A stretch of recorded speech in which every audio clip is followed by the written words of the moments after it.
சிவபெருமானுக்கு 8 குணங்கள் உண்டு. இதை வள்ளுவர் சொல்கிறார். வள்ளுவர் கடவுள் வாழ்த்து அதிகாரத்திலே திருக்குறளிலே சொல்கிறார், கோளில் பொறியில் குணமிலவே என் குணத்தான் தாளை வணங்கா தலை. சிவபெருமானுக்கு 8 குணங்கள் உண்டு. என்னென்ன குணங்கள் என்றால், தன் வயத்தனாதல், தூய உடம்பினன் ஆதல், இயற்கை உணர்வினன் ஆதல், இயல்பாகவே பாசங்களிலிருந்து நீங்கியவன், 5 பேரருள் உடையவன், 6 முற்ற அறிவு பெற்றவன், 7 வரம்பில்லாத இன்பமுடையவன், 8 வரம்பில்லாத ஆற்றல் உடையவன். இந்த 8 குணங்களை உடையவன் யார் என்றால் நம்முடைய சிவபெருமான். நீங்கள் வேறு எந்த சமயத்திலும் இப்படியான அடிப்படையான இறைவனுக்கான 3 வடிவங்கள், இறைவன் செய்கின்ற ஐந்தொழில், இறைவனுக்குரிய குணங்கள், இப்படியாக ஒரு வரையறை தந்து இருக்கக்கூடிய சமயம் எது என்றால் நம்முடைய சைவ சமயம் ஒன்றுதான். இந்த சைவ சமயம் என்று தொடங்கியது என்று ஒரு கேள்வி எழுந்தால் அதற்கு நம் சைவ சமயம் சொல்வது அனாதி காலத்திலே தொடங்கியது. ஆதி அற்றது அனாதி. என்றைக்கு தொடங்கியது என்று யாருக்கும் தெரியாது. சிவபெருமான் என்றைக்கு இருந்தானோ, பிறவா யாக்கை பெரியோனாக இருக்கக்கூடிய நம்முடைய சிவபெருமான் என்றைக்கு இருந்தாரோ, அவர் பிறக்கவில்லை, என்றைக்கு இருந்தாரோ அன்றிலிருந்து இந்த சைவ சமயமானது இருந்து கொண்டு இருக்கிறது. இந்த சைவ சமயம் எங்கிருந்து தொடங்குகிறது?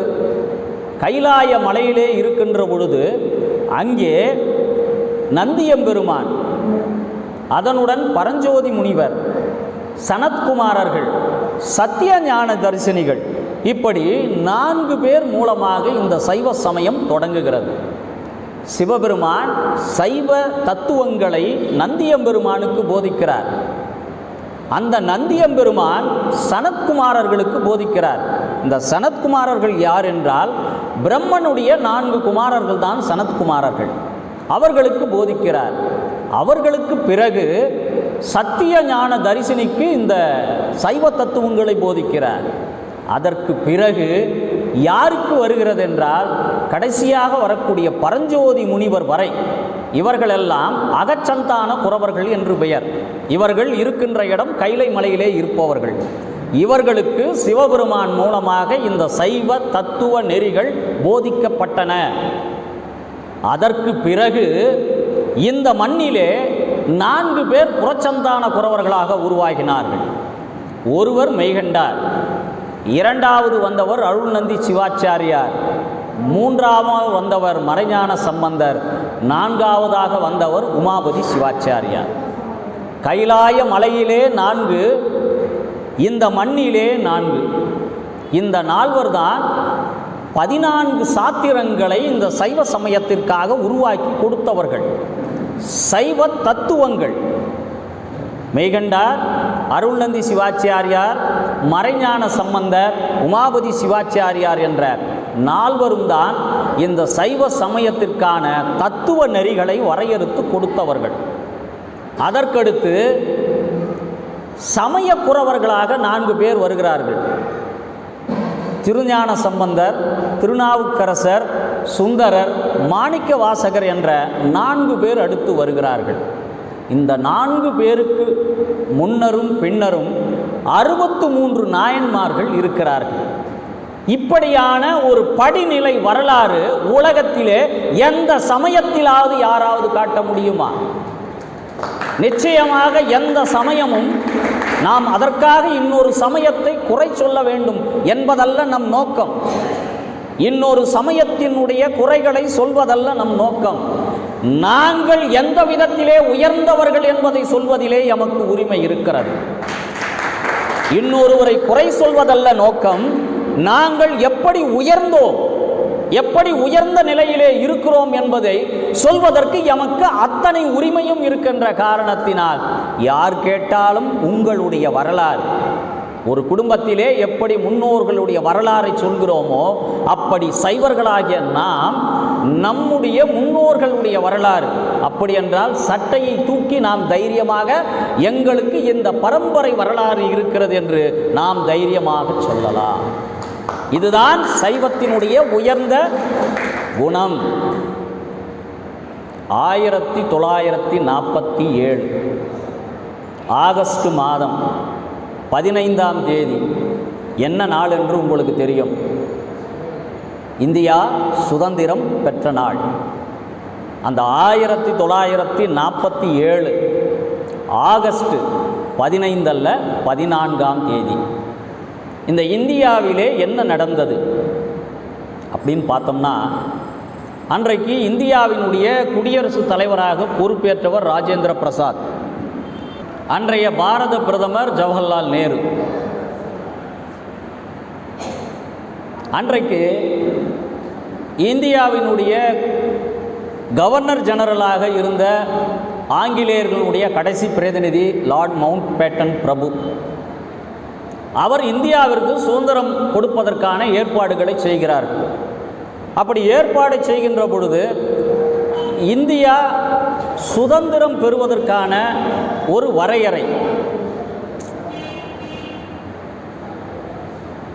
சுதந்திரம் பெறுவதற்கான ஒரு வரையறை, இந்தியா சுதந்திரம் பெறுவதற்கான வரையறை எப்படி செய்வது என்று பண்டித ஜவஹர்லால் நேரு அவர்களும் ராஜேந்திர பிரசாத் அவர்களும் யோசிக்கிறார்கள். அப்பொழுது மூதறிஞர் ராஜாஜியை அழைக்கிறார்கள். அழைத்து ஆங்கிலேயர்களிடமிருந்து நாம் சுதந்திரம் பெறுகின்ற ஒரு முறை, அதை எப்படி செய்யலாம் என்று கலந்து ஆலோசிக்கின்ற பொழுது மூதறிஞர் ராஜாஜி அவர்கள் ஒரு ஆலோசனை சொல்கிறார். பாண்டியர்களுடைய மரபுப்படியும் சரி, சோழர் கால மரபுப்படியும் சரி, ஒரு மன்னன் இன்னொரு நாட்டை கைப்பற்றி கொண்டால் அந்த நாட்டினுடைய செங்கோலானது கைப்பற்றி கொண்ட மன்னனுடைய ராஜகுருவிடமிருந்து வாங்கி அந்த வெற்றி பெற்றவன் ஆட்சி செய்வான். இது நம்முடைய சோழர் குல மரபாக இருந்தாலும் சரி, பாண்டியர் குல மரபாக இருந்தாலும் சரி, ஒருவன் இன்னொரு நாட்டை வென்றால் அந்த செங்கோலை அவனுடைய ராஜகுருவின் மூலமாக வாங்கி ஆட்சி செய்கின்ற ஒரு வழக்கம் இந்த தமிழகத்திலே இருந்தது. இதை மூதறிஞர் ராஜாஜி அவர்கள் யோசிக்கிறார். இப்போ லார்ட் மவுண்ட் பேட்டன் பிரபுவிடமிருந்து சுதந்திரத்தை எப்படி பெறுதல், இதற்கான வழிமுறைகள் என்ன என்று யோசிக்கின்ற பொழுது ராஜாஜி அவர்கள் சென்ற இடம் அவர்களுக்கே உரித்தான இடம், சங்கர மடம். ஆனால் அவர் சென்ற இடம் சங்கர மடம் அல்ல, சைவத்தை வளர்த்தெடுத்த திருவாவடுதுறை ஆதீனத்தை தான் நோக்கி சென்றார். நன்றாக நினைவில் வைத்துக் கொள்ளுங்கள். மூதறிஞர் ராஜாஜி தான் சார்ந்த இனத்திற்குரிய சங்கர மடத்தை நோக்கி அவர் செல்லவில்லை. சைவர்களெல்லாம் நாம் பெருமைப்படக்கூடிய நம்முடைய உன்னதமான மடமான திருவாவடுதுறை மடத்தை நோக்கி செல்கிறார். அன்றைக்கு திருவாவடுதுறை மடத்திலே 20வது குருமகா சன்னிதானமாக இருக்கக்கூடிய 20வது குருமகா சன்னிதானமாக இருக்கக்கூடிய அம்பலவான தேசிகரை சென்று சந்திக்கிறார்கள். சந்திக்கின்ற பொழுது ராஜாஜி அவர்கள் ஒரு வெள்ளி செங்கோலை செய்து திருவாவடுதுறை மடத்தின் சார்பாக இந்த இந்திய தேசத்திற்கு கொடுங்கள் என்று அந்த அம்பலவான தேசிகரிடம் 20வது குருமகா சன்னிதானம், இந்த வரலாறை நீங்கள் மீண்டும் நினைவில் கொள்ள வேண்டும். இந்த சைவம் எதனால் உயர்ந்தது என்பதற்கான ஒரு ஆதாரம். அந்த குருமகா சன்னிதானத்திற்கு அப்பொழுது உடல்நிலை சரியில்லாத காரணத்தினால் அன்றைக்கு என்ன பண்ணுறார்னா, அன்றைக்கு கட்டளை தம்பிரானாக இருந்த ஸ்ரீமத் குமாரசாமி தம்பிரானை, அவருக்கு அடுத்த நிலையில் இருந்த குமாரசாமி தம்பிரானை நான் அனுப்புகிறேன். எனக்கு மிகுந்த உடல்நிலை சரியில்லாத காரணத்தினால் என்னால் வர இயலாது என்று இவர்கள் அன்றைக்கு சென்னையிலே பிரபலமாக இருந்த உம்மிடி பங்காரு செட்டியார் அவரிடம் இதற்குரிய செங்கோலை செய்வதற்காக ஒரு ஆர்டர் கொடுக்குறாங்க. அன்றைக்கு அதனுடைய மதிப்பு 15,000 ரூபாய். அந்த வெள்ளி செங்கோல் செய்யப்பட்டு அதன் மேல் உருவமாக இருந்தது எதுவென்றால், நான் உருவமாக எது இருக்கிறது என்றால் நம்முடைய சிவபெருமானுக்கு முன்னால் சிவபெருமானை வணங்குவதற்கு நமக்கு யார் அனுமதி தருகிறாரோ அந்த நந்தியினுடைய உருவம் பதித்த செங்கோல் தான் அன்றைக்கு வழங்கப்பட்டது. அந்த நந்தியினுடைய உருவம் பறித்தது அந்த செங்கோல் செய்து அதன் மீது தங்க முலாம் பூசப்பட்டது. அன்றைக்கு ஒரு தனி விமானம் ஏற்பாடு செய்து அந்த கட்டளை தம்பிரான் ஒரு ஓதுவார் நம்முடைய தமிழ்நாட்டிலிருந்து திருவாவடுதுறை TS ராஜரத்தினம் பிள்ளை செல்கிறார். இவர்கள் ஒரு விமானத்திலே சென்று அங்கே இரவு 11:45 இப்பொழுது அந்த லார்ட் மவுண்ட் பேட்டன் பிரபுவிடம் இருந்து சுதந்திரத்தை பெற்றுக்கொள்ள வேண்டும். அப்போது என்ன பண்ணுறாங்கன்னா, அந்த செங்கோலை அந்த கட்டளை தம்பிரானிடம் கொடுக்கப்பட்டு அதன் மீது புனித நீர் தெளித்து அந்த கட்டளை தம்பிரானிடம் இருந்து ஜவஹர்லால் நேரு அவர்கள் அந்த செங்கோலை பெற்றுக்கொள்கிறார்.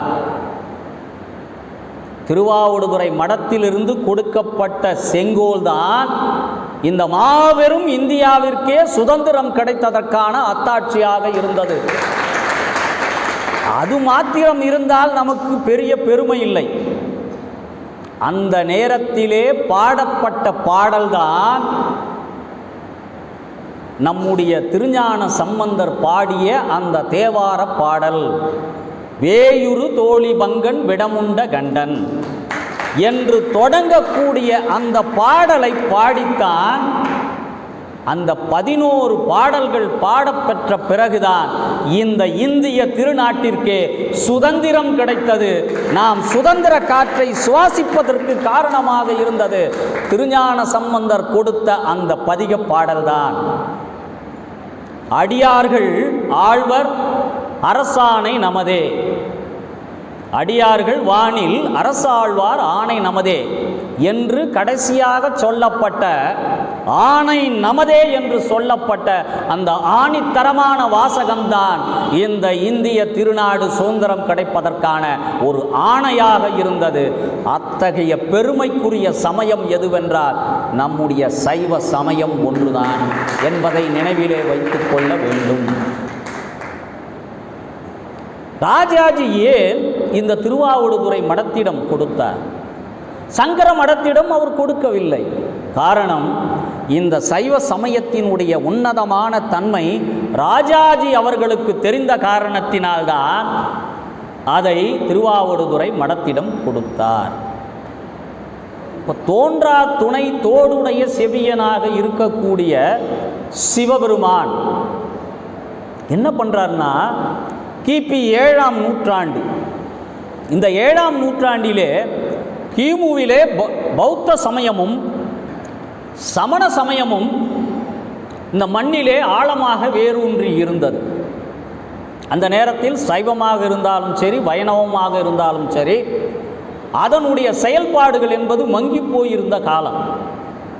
அதாவது 7ஆம் நூற்றாண்டு காலத்திலே சைவமும் வைணவமும் கொஞ்சம் புறந்தள்ளி இந்த மண்ணிலே சமணமும் பௌத்தமும் மேலோங்கி இருந்தது. அதற்கடுத்து மொழி வாரியாக பார்த்தோமானால் பாலி மொழியும் பிராகிருத மொழியும் இந்த மண்ணிலே பரவ தொடங்கி இருந்தது. இந்த சவ்வூடு பரவலைப் போல இந்த 2 மொழிகளும் உள்ளே நுழைந்து தமிழை கொஞ்சம் கொஞ்சமாக புறந்தள்ளி வைத்திருந்தது. இந்த நேரத்தில்தான் சிவபெருமான் யோசிக்கிறார், இந்த மண்ணிற்கு ஒரு சிவலோக பிரதிநிதியை அனுப்ப வேண்டும் என்று தீர்மானிக்கிறார். நாமெல்லாம் இந்த மண்ணிலே பிறக்கிறோம் என்றால் நம்முடைய நல்வினை தீவினை பயன் காரணமாகத்தான் நாம் இந்த உலகிலே பிறக்கின்றோம். சமய குறவர்களாக இருக்கக்கூடிய 4வரில் கூட திருஞான சம்பந்தரை தவிர்த்து மற்ற 3வரும், திருநாவுக்கரசர், சுந்தரர், மாணிக்க வாசகர், இவர்கள் 3வரும் கூட வினைப்பயன் பொருட்டுத்தான் இந்த மண்ணிற்கு வந்தார்கள். ஆனால் வினை பயனே இல்லாமல் நேரடியாக சிவபெருமானுடைய பிரதிநிதியாக இந்த மண்ணிற்கு வந்த ஒருவர் யார் என்றால் அவர்தான் திருஞான சம்பந்தர்.